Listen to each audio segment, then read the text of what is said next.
ఈ స్క్రీన్ మీద చూపబడేది తల వెంట్రుకలతో చేతబడి. ఈ పూజ ఏ విధంగా చేస్తారో తెలుసుకోబోయే ముందుగా మన ఛానల్ని చూస్తున్నట్లయితే సబ్స్క్రైబ్ చేయగలరని కోరుకుంటున్నాను.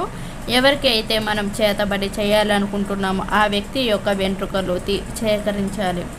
ఆ తర్వాత ఎవరు లేనప్పుడు మీరు రాత్రి ఒక్కరే రూమ్లోని తూర్పు దిక్కు వైపు కూర్చొని పసుపు రంగు వస్త్రాన్ని పైన పరిచి కూర్చోవాలి.